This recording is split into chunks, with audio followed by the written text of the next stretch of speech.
ओम शांति पाल भाई। ओम शांति ईश्वर भाई।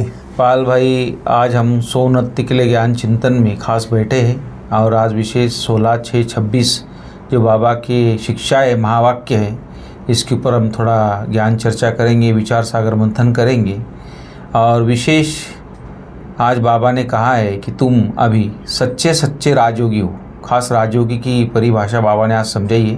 राजयोगी भी हो और राज ऋषि भी हो, ये बाबा ने खास टाइटल दिया आज कि तुम्हें राज ऋषि की भी कहा जाता है। राज ऋषि माना ही पवित्र, पवित्र आत्मा को राज ऋषि कहते हैं। जैसे ने पहले राजा माना सत्युग की जो दरबार होती थी राजाओं की, तो उसमें राज ऋषि होते थे। बाद में फिर वो सलाहकार बन गए। बाद में फिर राज ऋषि खत्म हो गया टाइटल, क्योंकि राज को जानने वाले पूरे। तो हम इस राज को जानते हैं और ये राज को बाबा ने जो समझाया हमको, कर्मों की फिलॉसफी का, ड्रामा का, और ऐसे राज को, सुंदर राज को जान के हम फिर राज्याधिकारी बनते हैं। तो बाबा ने बहुत अच्छा टाइटल हम बच्चों को दिया है आज राज ऋषि का। और बाबा ने पाल भाई और एक बात कही कि रावण की जो दलदल है इसमें सब लोग फंसे हुए हैं अभी। तो बच्चों, तुम बच्चों को निकालना है बोले, लेकिन कैसे निकालेंगे? क्योंकि तुम खुद भी उसमें फंसे ना हो, कोई भी चीज़ की इच्छा ना हो, मान शान की, इसकी उसकी, खाने पीने की, कई प्रकार की बाबा ने इसके ऊपर शिक्षाएं भी दी है। तो थोड़ा आप बताएंगे आज किस तरह बाबा की शिक्षाएं है और किस तरह सावधानी है और किस तरह बाबा ने पुरुषार्थ के लिए बोला है और उच्च पद पाने का आधार क्या है, वो भी बाबा ने आज बताया। वो थोड़ा बताइए थोड़ा आज इसके ऊपर। आज 16 जून 2026 है ईश्वर भाई जी।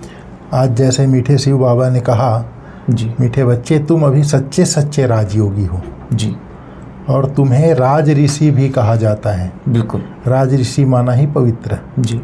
तो बाबा ने आज कहा है बाप ही राजयोग सिखाते हैं और जिनको राजयोग सिखाया वह राजाएं बने। बिल्कुल।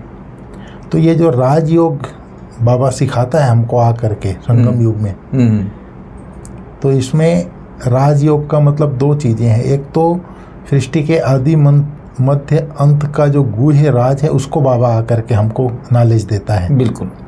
दूसरा, हम आत्माएं हैं, आत्मा की जो कर्म इंद्रिय है उसके ऊपर हमारी राजाई हो जाती है, अर्थात हम स्वराज्य अधिकारी बन जाते हैं इस राजयोग से। जी। तो इस राजयोग परमपिता परमात्मा शिव बाबा से जो हम योग लगाते हैं, अपने को आत्मा समझ करके उस परमपिता परमात्मा शिव बाबा से योग लगाते हैं, यही है सच्चा सच्चा राजयोग।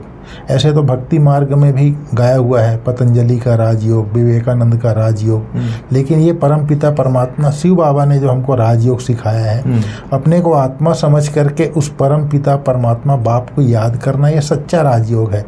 इससे इस राजयोग के लिए ज्ञान भी चाहिए, सृष्टि के आदि मध्य अंत का, प्लस योग चाहिए, मतलब अपने को आत्मा समझ उस परमात्मा पिता को याद करना है। फिर बाबा ने कहा तुम्हें राज ऋषि भी कहा जाता है। तुम्हें राज ऋषि अर्थात एक तरफ राजाई हो, एक तरफ त्याग भी हो। ऋषि अर्थात त्यागी होते हैं, बिल्कुल, बैरागी होते हैं जी। एक तरफ स्वराज्य अधिकारी भी बनना है और एक तरफ आज बाबा ने कहा राज ऋषि माना पवित्र, माना सब कुछ होते, उसमें ममत्व नहीं होना चाहिए, ट्रस्टी होके रहे। हाँ, तो ये जो आज बाबा का मुख्य रूप से ये है कि जैसे क्वेश्चन में है रावण की दलदल, रावण की दलदल 5 विकार से जो मुक्त है, अपने आप को आत्मा समझता है और स्व के ऊपर कंट्रोल है।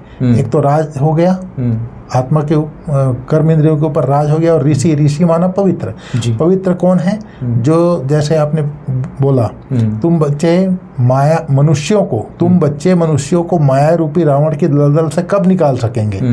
बाबा ने कहा जो खुद उस दलदल से निकला हुआ होगा। दलदल से निकलने वालों की निशानी है इच्छा मात्र अविद्या। जो दूसरों को रावण की दलदल से कब निकाल सकेंगे? जो खुद उस दलदल से निकले हुए होंगे। और दलदल से निकलने वालों की निशानी है इच्छा मात्रम अविद्या। तो उसी को बाबा ने कहा है राज ऋषि माना ही पवित्र। जो पवित्र आत्मा है वो इच्छा मात्रम अविद्या है, कोई दलदल में फंसे नहीं रहेंगे।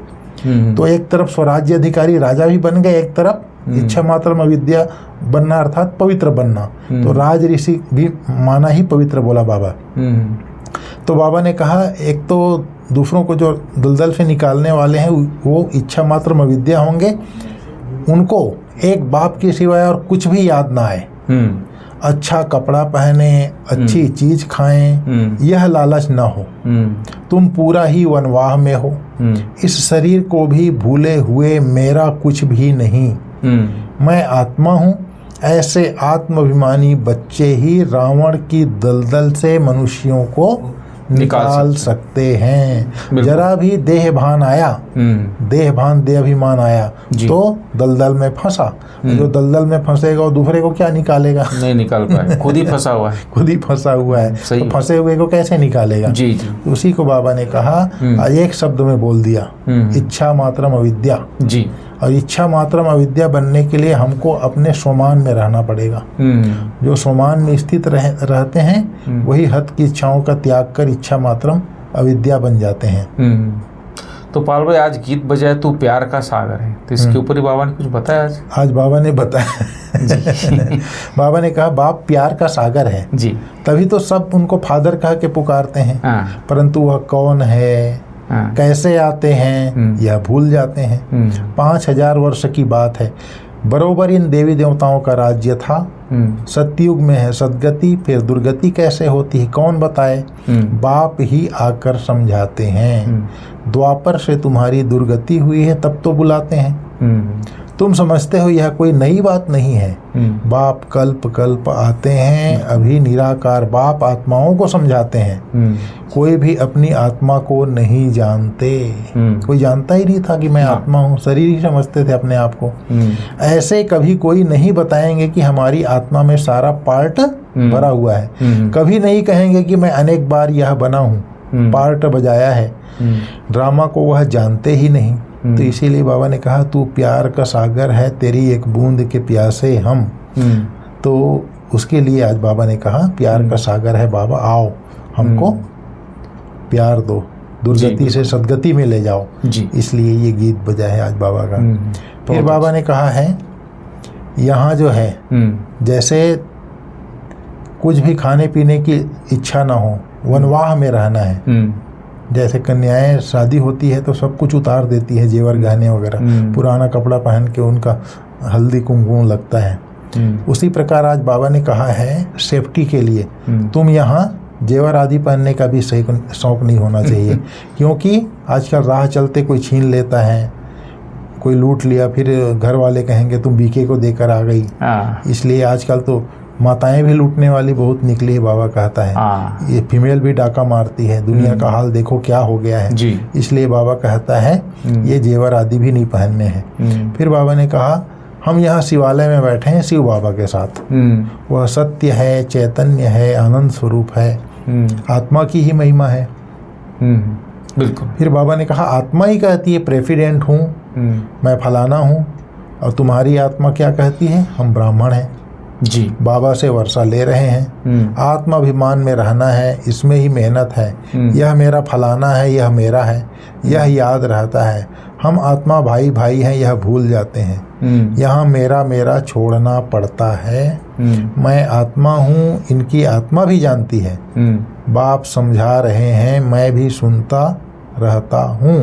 पहले मैं सुनता हूँ, भल मैं भी सुना सकता हूँ, परंतु बच्चों के कल्याण अर्थ कहता हूँ। कौन? ब्रह्मा बाबा कहते हैं। तुम सदा समझो, शिव बाबा समझाते हैं। क्योंकि जैसे आजकल बाबा के बच्चे क्लास कराते हैं, वैसे ब्रह्मा बाबा भी तो करा सकता है ना। इतने सालों से ज्ञान सुन रहे हैं तो भी तो लोगों का क्लास करा सकता है। तो बाबा कहता है मैं भी सुनता हूँ, मैं भी सुना सकता हूँ लेकिन बच्चों के कल्याण अर्थ कहता हूँ कि सदा समझो शिव बाबा ही समझाते हैं। विचार सागर मंथन करना बच्चों का काम है, जैसे तुम करते हो वैसे मैं भी करता हूँ।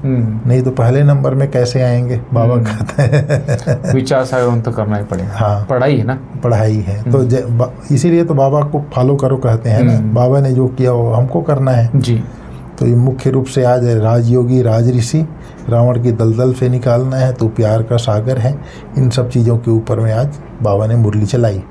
बहुत अच्छा पाल भाई, ये जो बाबा ने आज बच्चों को इशारा दिया है कि साधारण रहना है, वनवाह में है। क्योंकि वर्तमान समय बाबा हमको त्याग, तपस्या, सेवा, हर प्रकार का ज्ञान देते हैं।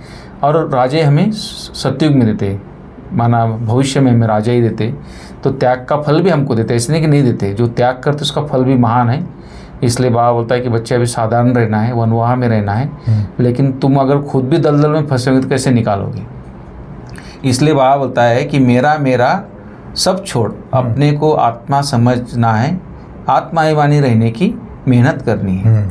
और यह बिल्कुल बाबा बोलता है कि वनवाह में रहना है, कोई भी पहनने या खाने पीने की इसमें इच्छा मात्रम अविद्या हो जाना। ये बहुत अच्छी बात कही। आज बाबा बार बार रिपीट कर रहे हैं इच्छा मात्रम अविद्या को। जी जी। एक बार बाबा का वरदान आया था,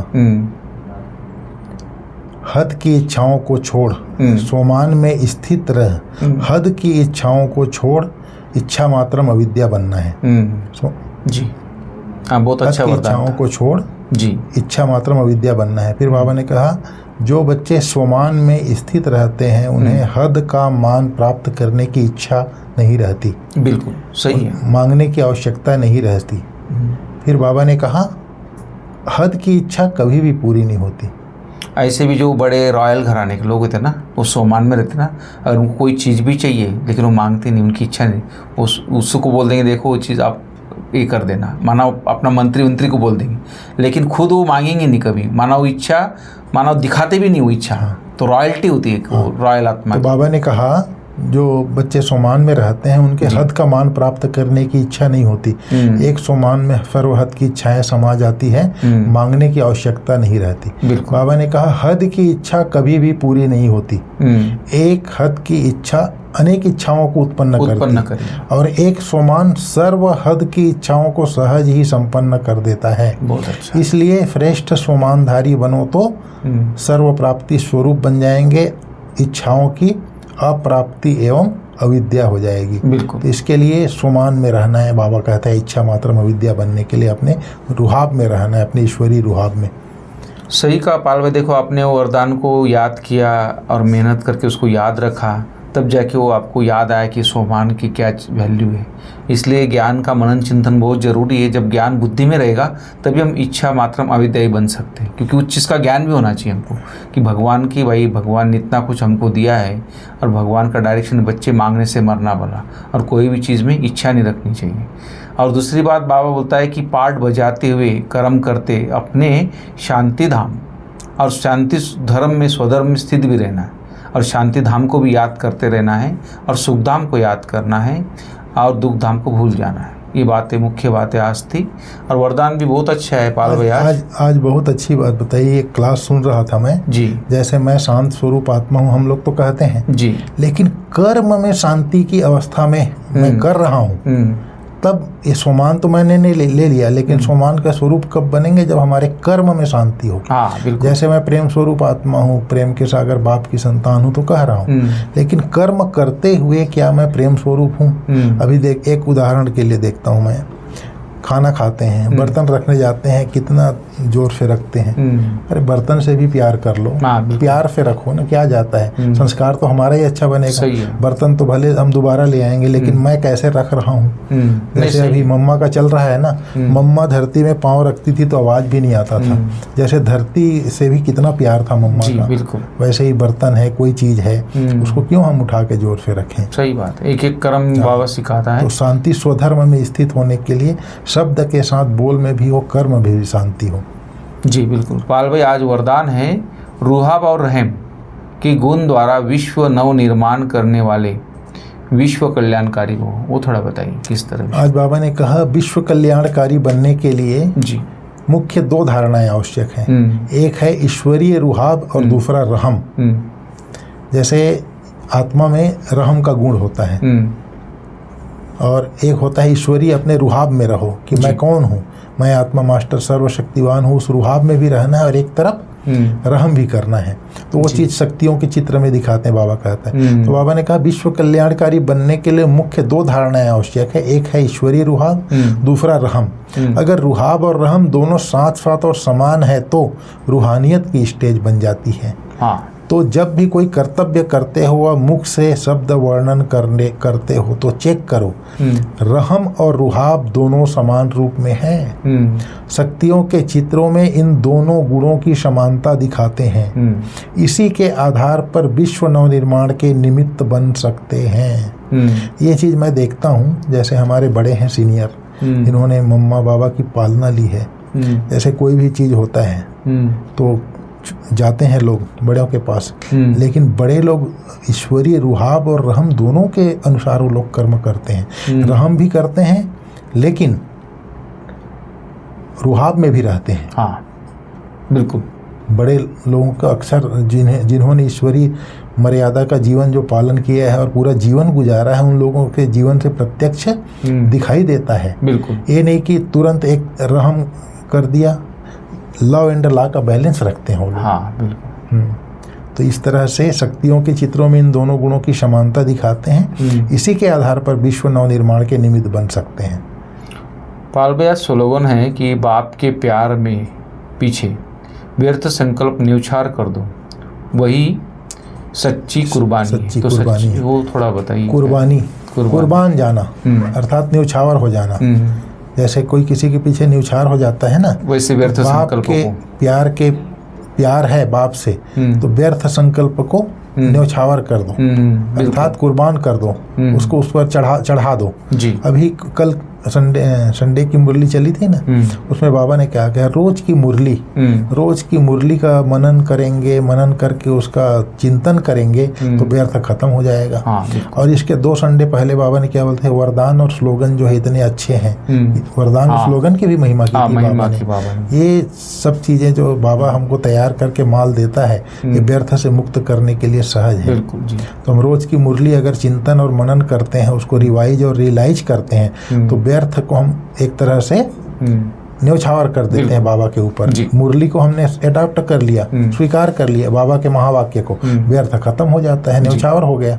यही सच्ची कुर्बानी है। फिर बाबा ने कहा इशारे में, सदा हर्षित रहने के लिए अपनी नेचर को सरल बनाओ, सहनशील बनो। जितना जो स्वयं सरल होंगे उतना याद भी सरल होगी। जितना जो हर बात में स्पष्ट अर्थात साफ होगा उतना सरल होगा। जो जैसा स्वयं होता है वैसे ही उनकी रचना में भी वही संस्कार होते हैं। तो हर गुण के प्रैक्टिकल स्वरूप एग्जाम्पल बनो। एक होता है सरल, जैसे कोई मार्ग होता है एकदम सीधा रास्ता है, सहज है। एक होता है आड़ा टेढ़ा। तो सरल का अर्थ होता है कि जो आत्मा का गुण है उसके अनुसार सीधा चलना है। ये नहीं कि कोई मन में ईर्ष्या हो, द्वेष हो, नफरत हो, उसके वश हो के हम कर्म करते हैं, तो उसको सरल नहीं कहा जाएगा। सरल अर्थात मैं आत्मा शांत स्वरूप हूँ, तो शांति के मार्ग पर चलना है मुझे, शांति का बोलना है, शांति का कर्म करना है। बिल्कुल ठीक है सर जी। Thank you. ओम शांति।